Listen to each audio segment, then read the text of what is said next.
Right now you're joining us today for Draganfly's 2025 Q2 earnings call. My name is Rolly Bustos, and I am the internal investor relations representative here at Draganfly. We appreciate you all joining us. As always, we will start with our CEO and President Cameron Shell recapping the second quarter earnings headlines. Next will be a more detailed financial review with our CFO Paul Sun.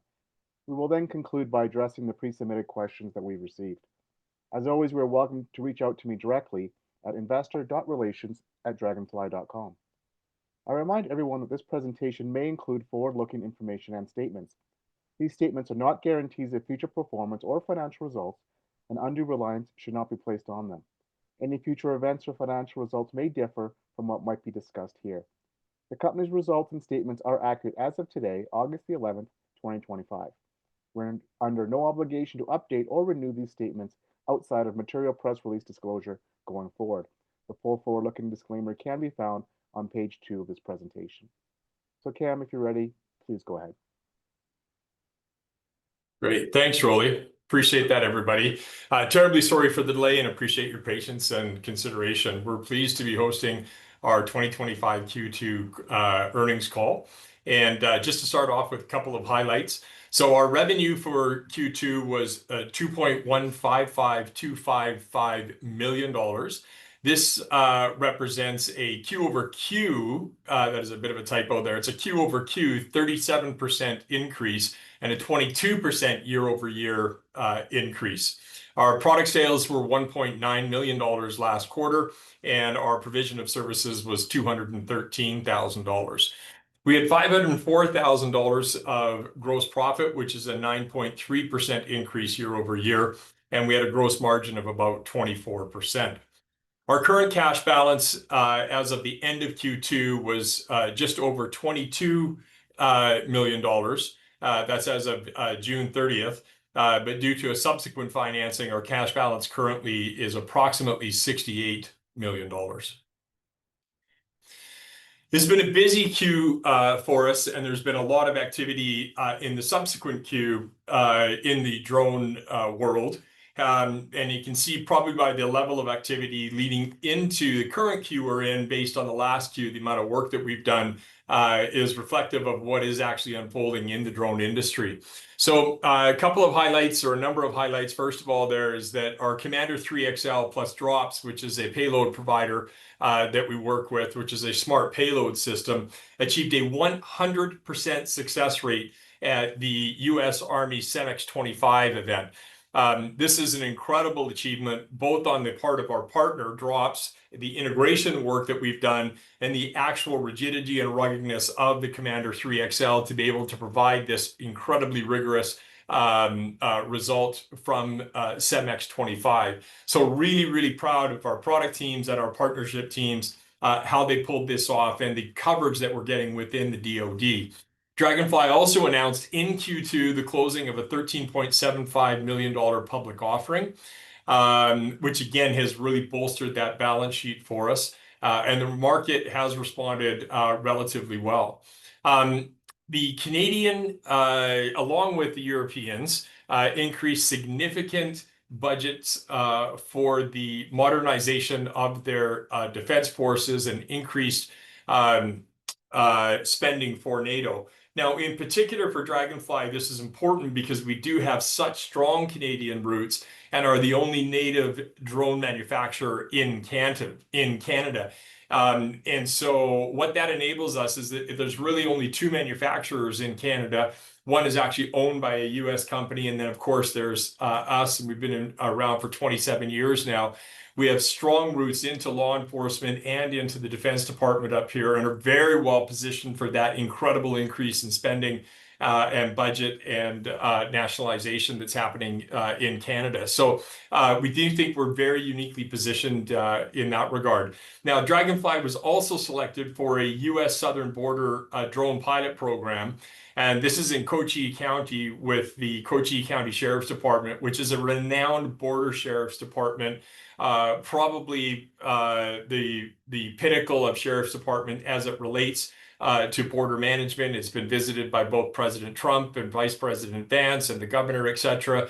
And really is a boots up groundbreaking organization in terms of how they man their border there.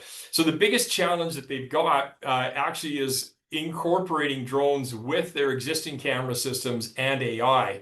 Existing drone systems today just don't have the battery life in order to complete the mission that they need. They've got, a couple of hours of border to coverage, and most of at least the US manufacturers for the types of drones that they were having only have about a 30-minute lifespan. And that doesn't even get them to the border in some cases, much less be able to be in a situation where they're able to hover, provide surveillance, help with interdictions or apprehensions. So we have designed with them an incredible border drone that has up to 7 hours of flight time. It's a hybrid model.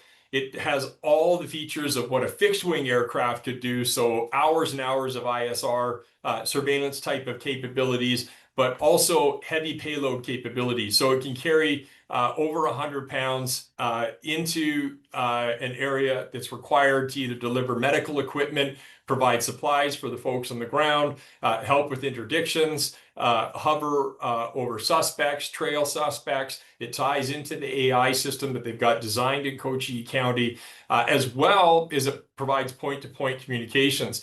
This drone can operate at well over 11,000 feet in various temperatures because of the extremes in the area, and we're thrilled to have been selected for that. That'll be a TRL-9 or operationally ready by November, and is really being now, has become what is unexpectedly but very pleasantly surprised, a showcase for other border agencies out there. So we're really excited about our capability there and getting to work with Cochise County. I think the advantage that Draganfly, and one of the reasons that we were selected there, is we were willing to take the time and really understand the concept of operations that they were needing to address, and to be able to take our existing platforms and adapt them into their particular concept of operations. Because Draganfly has got 27 years of experience, and we've got a full range of drones, which is fairly unique within the North American environment, other than say maybe a DJI, we can take those drones and accommodate them into the specific or the particular concept of operations for each one of our customers, whether they be law enforcement, military, or commercial. Further to this, Draganfly, we showcased our tactical drone at the Innovation and Global Defense Summit in Latvia. That was an invite-only event. We were invited there on behalf of the Canadian Department of National Defense. And again, we were the only drone company there that had a full range of drones. Now, our primary drone that was really garnered most of the attention there was our FPV drone. So we did announce, as you can see on the next little block there, that Draganfly announced delivery of our Flex FPV system to a major US prime defense contractor. So this is a household name that you see out there that was looking to take our drones, incorporate their technology into them, and then provide them as a prime into different departments of the defense. It's an incredibly unique design. It has some features that are proprietary to us, both in its capabilities, its payload capacity, its integration with AI and such. I can't say much more about it than that. But we are getting terrific traction with this particular FPV in DoD, DNDs, a couple of different MODs, Ministry of Defenses around the world. So we're really thrilled. Now, what makes this drone unique for us is that we've been in Ukraine since 2022. And this particular drone was designed from actual experience in Ukraine as to what they're experiencing there, what are the aspects that needed to be incorporated or brought into that particular conflict theater. And so we're able to bring that experience back to our North American, European, and Five Eye partners, and not just be able to provide a great product, but actually help design concepts of operation. And you're going to see more and more of that with defense contractors over the coming years, where they need to be integrated actually deeper into the process. And with Secretary Hesketh's announcement about moving the decision tree down to lower into the command level. This is exactly what they wanted to have accomplished, where they've got the boots on the ground that are dealing with the actual situations, helping design the product, not just from a product standpoint, but also from a supply chain standpoint and a training standpoint to be able to do modifications literally in hours now, as opposed to years. We also announced the establishment of our Public Safety Advisory Board. Paul Goldenberg is heading that up for us. Paul comes from an incredible career in law enforcement and homeland security, and he has, with his team, has absolutely lit up the public safety market for us. We have participated in a half a dozen exclusive conferences throughout the United States and now in Europe as well, featuring our full lineup of drones. And again, our drones are multi-use and multi-mission, and that's really the capability that we're highlighting within public safety. Is that often you may have one drone that I'll say our competitors are selling out there, which is very good product, but it does one mission, or it has and that's generally an ISR or a surveillance mission. Where you bring in something like the Apex, it is a little bit bigger. The advantage, however, is that now you have a multi-mission drone that can do everything from ISR to search and rescue missions. So really great for those small and rural or campus or tribal situations, or larger departments that have missions that are beyond just surveillance type missions. We did close as well an additional $3.6 million of capital. I think it also should be noted that we had about $8 million worth of warrants that were exercised in this current quarter. And that's why you get such a strong balance sheet that we've now accomplished in this last 2 quarters. As noted previously in years that have passed, we are very active in the demining space. The demining space to us is a strategic imperative. It demonstrates our public safety and our military capabilities. So we announced that Draganfly and Autonomy Labs signed and are working on a teaming agreement to take their UAV-based, demining mesh deployment solution. So what Autonomy Labs has is a mesh net that fits over a contaminated area, whether that's in an active theater or whether it's in a benign theater, but it needs to be cleared. And it actually explodes everything that's underneath that mesh net. So what they've exclusively signed with us is the ability to deliver that net using our Commander 3XL and heavy lift drones over a particular area. Now, what's interesting about that is that actually allows for a much more rapid deployment of this. So it moves it from not just a humanitarian, but also into an active theater scenario as well. So we're thrilled about what's happening in the demining space, the leadership that we're taking there, and the work that we have done. Now, we were active and did complete some demining missions in Ukraine in the last quarter as well, which again informed our AI databases. And I would say that we are participating in probably or most likely the most advanced AI system for demining. Now, right now, demining is really still centered around mapping anomalies that are on the ground, primarily using hyperspectral, but there are many other sensors that are involved as well, everything from ground penetrating radar to magnetometers to RGB. But the multispectral, along with those other sensors, is providing great AI data that we're hopeful eventually will allow for very accurate and rapid demining operations. Peter Lambrakanokas, sorry, Peter, if I butchered that a little bit, has also joined our advisory board. Peter's public safety record is second to none. He is a former member of the Montreal Police Department, where he held several very senior positions. He was also the founding chief of the Via Rail policing system, along with many other attributes. He also is on the faculty of public safety at the University of Ottawa. In addition to that, he sits on the Military Police Board Commission. Draganfly was selected by SafeLane for a multi-year landmine detection partnership that was in Ukraine, and we're working on several other initiatives with them as well. SafeLane is the largest demining and ordnance unexploded IED organization corporation in the world, and we're thrilled to have the partnership with them. We were also selected by Balco as their UAS provider, and they have placed multiple orders with us.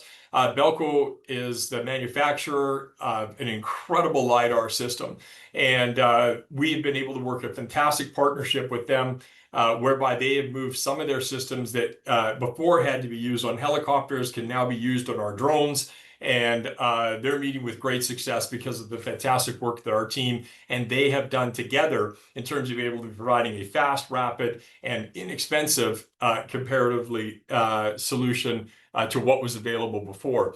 And this payload partnership strategy that we have is really important to us. So our systems are designed to take multiple payloads. We do not put proprietary payloads. We do have some proprietary technology in terms of some of our integration and certainly in terms of some of our AI, but we are payload agnostic. And the reason that we want to do that is we want as many of those payloads out there incorporated with our drones so that they're actually a channel partner selling our drones along with their payloads. And what we'll find across commercial, military, and law enforcement is the fact that quite often what they fall in love with is a particular software or payload or sensor that meets their specific need. And when it meets their specific need, the next big question is, okay, what drone can carry that specific need? And at this point, I would hazard to say, but I will say that we are certainly a leader and maybe the best, certainly North American company out there that can provide multiple payloads, including old DJI payloads that are not Chinese made, but that can incorporate payloads that were used on DJI drones. Now, why is that important? It's because the investment that's made by organizations in their payloads or in their sensors can now be transferred onto Draganfly drones without having to necessarily repurchase those particular sensors while still removing the Chinese drone, which is now becoming a mandate, not just in military and law enforcement, but now across many commercial organizations as well. We did secure a strategic military order for the Commander 3XL UAV systems. This order was an initial order of many further systems to come behind it. It took us literally a couple of years to get these orders between capacity testing, product testing, concept of operations understanding, and then integration of those particular payloads that are being used onto the Commander 3XL. This particular order was a direct order. It wasn't necessarily through a prime, and we're thrilled at the implications of what this means and the likely programs of record that follow very quickly behind this particular and other orders that we're working on right now. We did announce recently here as a subsequent event the closing of a $25 million registered direct offering with existing shareholders that were in the company. And so we're thrilled to put that together, and we thank them for their ongoing support. And then the Commander 3XL on a separate contract was selected directly by the U.S. Department of Defense for very specific missions that the 3XL was designed to carry out. So I think overall within that military command, we are developing a reputation for being able to understand concepts of operation, taking our full product suite and being able to adapt the dual use, which is a big mandate within the military for very rigorous but specific military operations. Every time one of these happens, it gives us further exposure to additional military units and additional arms within the DoD. So each one of these things, the implication of a win is much bigger than necessarily just the sizes of those wins, which are still material, and we'll start to continue to see those results pay out over the following quarters. As mentioned a bit earlier, we are, at least to my knowledge, probably as a North American manufacturer, have the most extensive line of drones. And this isn't something that you just can put together and, hey, let's build more drones. And at times we've been criticized for not being focused on one particular type of drone.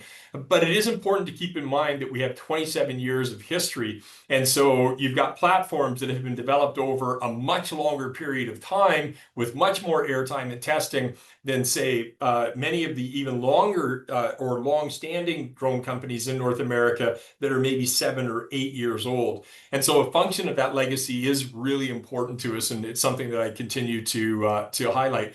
But you can see that we range everywhere from a very small FPV drone that's as small as the 5-inch arms and blades, all the way up to our heavy lift drone, which is about 9 feet across. And what isn't on here is actually some additional product that's bigger, and the Kochi County Border Patrol drone, which is a version of that heavy lift drone on the first one there on the far left, but is a hybrid with a combination of engines on it. So again, these all work on similar flight systems. They have similar flight characteristics. Everybody's only training on them once. For the most part, if you can fly an Apex, you can fly a heavy lift. And from a training perspective, all of that is incredibly, incredibly important for our customers. All of them have the same universal mounts, which are universal to the industry. And again, we're payload agnostic, and we really focus on integrating our payload partners for optimal performance into this product line, thus creating a bigger channel and more versatility for the Draganfly line. So I do think it's important, again, to highlight the military impact and what's happening throughout the entire world, and how fast it's growing, and the final adoption now that is starting to happen within militaries. And that universality amongst our drones is really playing a big part in the success that we are seeing in this particular area. Along this line, I think it is important to note that we do manufacture both in Canada and the United States, and we have very strong representation throughout the entire world. Again, a bit because of our legacy, but also because we have footprint in Canada and in the United States, which is unique amongst drone manufacturers. At this point, I'm going to throw it over to Paul Mullen, who will run through the details of the financials, and then I believe Rolly's got some questions that have come in. Paul? Yeah, thanks, Cam. Thanks, everyone, for joining. So as Cam mentioned at the outset, revenue for the second quarter was $2.1 million, up 22% from $1.7 million in the second quarter of 2024. Second quarter revenue comprised of $1.9 million in product sales, with the balance coming from drone services. Gross profit, $505,000 this quarter compared to $462,000 in Q2 of last year. This quarter had a one-time non-cash write-down of inventory of $10,000, and otherwise would have been a gross profit of $515,000. Gross profit for Q2 of last year, same period, would have been $596,000 if we took away the one-time inventory write-down that period had of $134,000. And taking these non-cash items into account, gross margin would have been 24.4% for this quarter compared to 34.4% year over year. Total comprehensive loss for the quarter, $4.7 million compared to a loss of $7.1 million in the same quarter last year. This quarter included that non-cash write-down of inventory of $10,000. It also included a derivative liability loss of $180,000 and a gain on a notes receivable of $8,000, and otherwise would have been a comprehensive loss of $4.6 million. Same period last year had a one-time change in non-cash derivative liability of $2.6 million, $134,000 inventory write-down, and a gain on impairment of notes receivable of $4 million, and otherwise would have been a comprehensive loss of $4.4 million.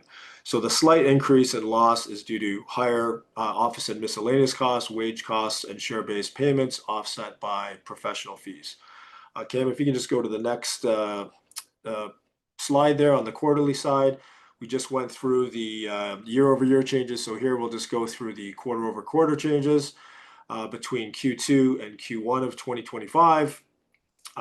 Again, Q2 25 increased by 567,000 to 2.1 million, up from the 1.5 million in revenue we saw in Q1 of this year, an increase of 37% due to higher product sales. Gross margin percentage for Q2 again was 24% compared to 20% for Q1 of this year. Again, if we back out that one-time inventory write-down that we mentioned before for Q2 and $39,000 that we had to back out for Q1, gross margin for Q2 would have been the 24% versus 17.5% in Q1 of this year, with the difference being products mix during the various quarters. Comprehensive loss for Q2, as mentioned, 4.7 million compared to 3.4 million for Q1. Again, remember we had a loss in fair value of derivative liability, a write-down of inventory, and a gain on notes receivable. So that adjustment would have got us to 4.6 million. If we did the same for Q1, we would have got to a loss of 3.6 million. And again, the increase in loss quarter over quarter primarily due to higher office and admin and some wage costs. Moving on, I think to the last slide here, Cam, on the balance sheet, you can see our total assets increased from 10.2 million at the end of 2024 to 28.4 million, which is largely due to the increase in cash that Cam talked about earlier. Working capital at the end of June 30th was 22.4 million versus 3.8 million at the end of December. However, if we X'd out that fair value of derivative liability of 2.2 million that we have on our balance sheet, working capital would have been a surplus of 24.6 million this quarter and 6 million at the end of December of last year. Doing the same exercise for the shareholders' equity at the end of this quarter would have been 25 million versus the 22.9 million shown here, and the 6.8 million at the end of December versus the 4.6 million shown here. And as always, we continue to show here that we have minimal debt. And I think Cam also mentioned cash at the end of the quarter was 22.6 million, but subsequent due to the warrant exercises and the July financing, we're approximately at 68 million in cash. And with that, I'll pass it back to you, Cam. Thanks, Paul.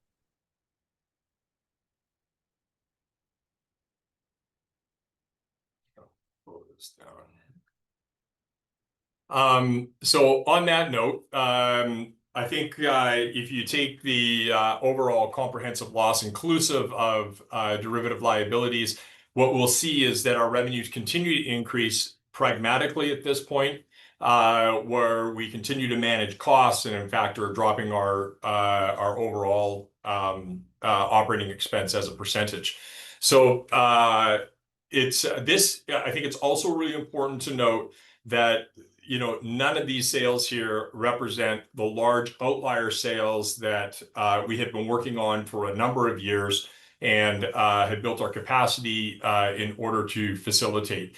And that's really the boom, I guess we can call it, that I think all the shareholders and management are working toward. And I think it's really important to continue to note that I think we're very well positioned to participate in the drone future. So on that note, why don't I throw it back to you, Rolly? I think you had a bunch of questions. I think you sent some of them over to me this morning. I apologize. I haven't had a chance to look at them yet, but I look forward to answering them now. Okay, thanks, Cam. Yeah, honestly, you've actually answered a lot of them in the presentation. So I'm going to kind of bounce around a little bit so we don't repeat ourselves. Let me just start with the first one here. A shareholder sent me in. He said he noticed that Draganfly has been on the AUVSI green list pending for a long time now.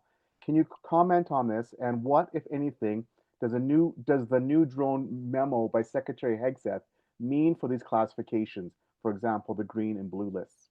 Yeah, that sounds great. I've said this before, and I'll say it again, and I got to take the hit on it. When the blue list first came out, I was opposite from our management team. I was like, hey, this blue list thing's not that important. It's going to be a marketing thing. We're already selling into police. We're already selling into the military. We've done military contracting for years and years. Like, why do we need to be on the blue list? I don't get it. We were NDAA compliant before there was a such thing as NDAA. and have always been very conscientious of our supply chain. So we didn't pursue it, and that was a mistake on my part. So we have various units that are now in on blue list testing. We have also submitted to green list. There was confusion for quite some time, but or clarity, excuse me, if green did equal blue or blue did equal green, and now we do have that clarity that it is. And right in the midst of that, now the Defense Innovation Unit has announced they're coming out with a number of other adjudicators that will also be able to provide the clearances or the testing for blue list. So we're in the process of it. There's no abnormal delay around it, other than the kind of the clarity around all the regulations and what it means. It has not stopped us from selling into defense and into law enforcement. Most of the large defense decisions are still being based around capabilities, performance, and capacity, and personnel. Those are really kind of the four key factors.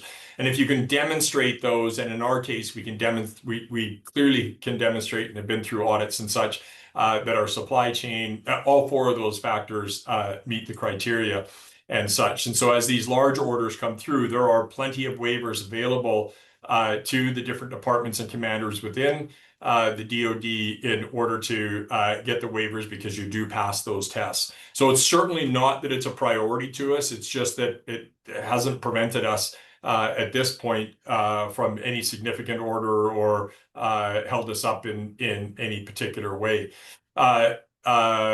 Secretary Hesketh's memo and the positioning of the Defense Department recently further does validate this, not suggesting that blue isn't important and not suggesting that we're not going to continue to pursue it. And if anything, it will all of those waivers that need to be done at a command level in order to accept something that's not on blue still has to be done.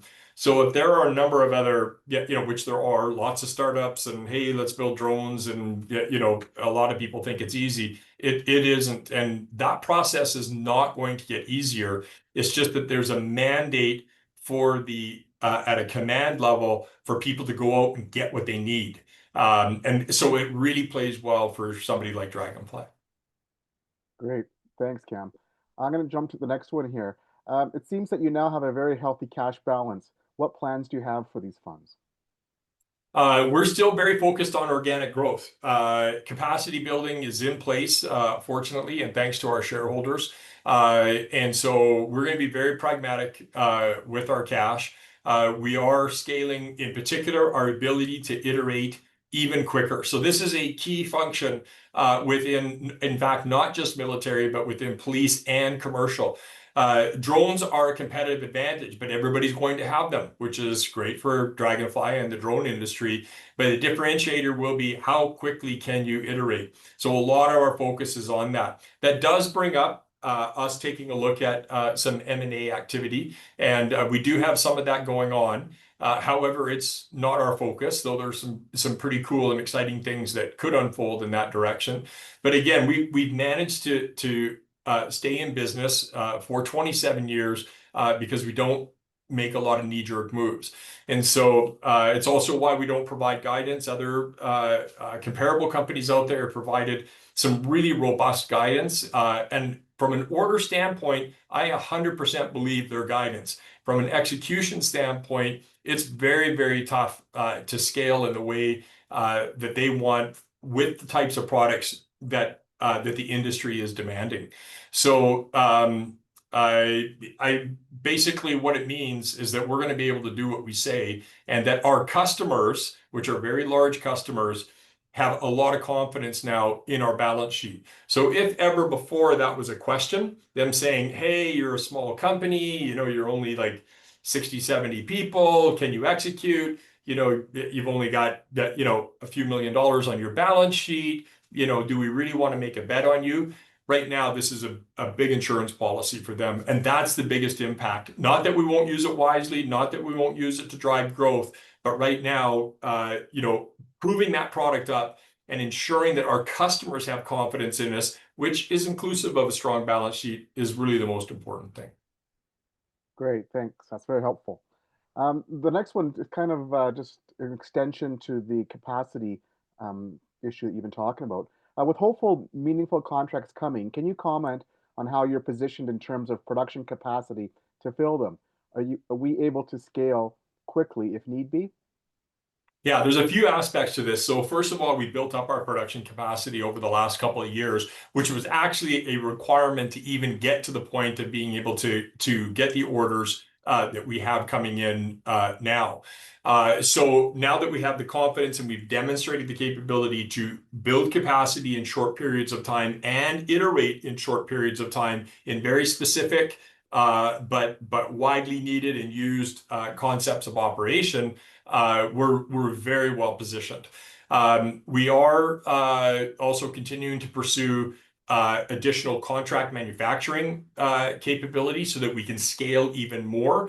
But that's more than an announcement. Like, you just don't go, oh yeah, we signed a contract. Like, I'm not so sure how other folks out there, in a matter of months, we've spent 18 months evaluating the contract manufacturers that we were going to go with, designing tools that can fit into their operation, ensuring that they've got the right personnel, ensuring that we've got the personnel that can train the right personnel, ensuring that they can iterate just as fast, understanding their supply chain management, working with our customers to understand how their supply chain requirements fit in with our contract manufacturers. So candidly, I feel like some of the announcements that have been made out there have been like, hey, we got to get an announcement out there about scalability and contract manufacturing. And again, I haven't evaluated their decisions. That's their, it's not my job to do that. But I know from our process is that that's just not something that you can take lightly. So we're really, really thrilled about our direction there and our capabilities. And it really comes down to when you sit in front of that customer and they ask really detailed questions. They don't ask the question, yeah, can you contract manufacture? No, they want to know the nuts and the bolts and the serial numbers and inventories on hand. And it really gets, and their personnel. So it really gets into a detailed approach that you don't have a second to hesitate on those answers with those particular customers. So I think we're positioned well. Probably not perfectly. We'll make some mistakes, but I think we got this. Great, thank you. Just a couple more here. Given the recent surge in police departments adopting drones as first responders, can you comment on whether Draganfly has seen inbound interest or engagement from agencies considering this model? Yeah, everybody is interested in it. And what's interesting about that public safety market is that, the very large departments have spent the last maybe 18 or 24 months, other than a few innovators who have even been at it longer than that, with DFR, drone as a first responder, which is going to be an absolute game changer for public safety. And but most of the inquiries we see coming in today are still like about regulation, about how do you train pilots? They're still trying to figure out budgets. There's still a lot of question, believe it or not, about whether it's going to be Chinese allowed or not, which it's not, in my opinion. And whether that's right, wrong, or indifferent doesn't matter. The point is, I believe it's not. And so the inquiry levels are still really there. Now, again, some of the larger departments have adopted or are in the process of adopting, and some really innovative departments, maybe a dozen of them in the States are real leaders in this regard. So in terms of having multiple drones that can fit into a DFR response, not just with just an ISR drone or just a VTOL or whatever the case be, but drones that are actually multi-mission, is weighing heavily into the decisions and the positioning that we've got.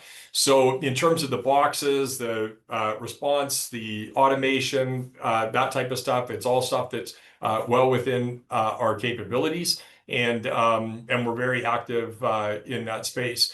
Candidly, we're not focused on the really, really big departments. There's other competitors there that are in there with their small ISR drones. They make a great product. They are willing to spend heavily to earn that business. We think long term that we'll be there. But if we look at all the rest of the market out there, which is the majority of the market, being small, rural, campus, tribal, private security, that's where we're just getting tremendous traction right now. And of course, they're dealing with much less different type of budget constraints. Sometimes the budgets are smaller, but they're quicker to move. Sometimes in the private security space, they're much larger and they're quicker to move. So we like where we're at in that space, and we're going to continue to focus down that. Again, we have such a strategic advantage with our board of advisors. And the other aspect of police enforcement that seems to be working really well for us is international. Being up in Canada, over in Europe and the UK, parts of Eastern Europe, and some parts of Asia as well, because of our NDAA compliance and our multi-mission drone platforms. Great. Okay, I'm just going to give you one more question here, but I'll just remind everyone on the call that if your question did not get answered, or if you have another one, please reach out to me, investor.relations@draganfly.com. And as always, I'll try my very best to answer it for you. So Cam, it seems possible that an end to the Ukraine conflict might be coming. Does this negatively impact Draganfly or the drone industry as a whole? No, I think if the cat's out of the bag, and the unfortunate Ukraine conflict has absolutely revealed the imperative nature of drones. So what we're seeing is now the rest of the world grasping and catching on to how and why they need to use drones. That conflict, I don't personally believe, even if it comes to an end tomorrow, drone use will likely continue to increase. So the primary drone use right now is FPV over there. That drone use, if that conflict were to end tomorrow, will go to ISR, logistics, demining, reconstruction. I mean, the list just goes on and on and on. And in fact, in many respects, different types of drones, I think, again, that are reflected by a product line that we have, will get used. So there's not a lot of North American drones being sold in Ukraine. The Ukraine are incredible innovators. They're incredible engineers. They are purpose building their product and going hard. So the internal industry over there would change greatly, but the posture of the external industry outside of Ukraine would not, other than the fact that it's incredible teachings, learning, and training ground for us. Okay, great. I think that'll be it for the questions, Cam. To respect everyone's time, because I know we started a little bit late, if you can just give some final thoughts to everyone on the call. Well, first and foremost, I really want to thank our shareholders for their consideration. I know it's been a long haul for many of us as well. So whether you're new or old, we appreciate the trust and we take that very, very seriously. Our customers, thank you for your consideration and trust, and we're going to continue to work hard to make you uncompetitive, meaning that nobody can compete with you. So our internal goal is to give you a strategic advantage. And then certainly to the team members at Draganfly, I know how hard you're working. Your commitment is inspiring to absolutely everybody, including our customers, in terms of what you show to them. So we're just sitting here in a lot of gratitude right now. We know how much work we have to do, and we know we're going to just grind it out. And we'll be here for the long term and appreciate everybody's support.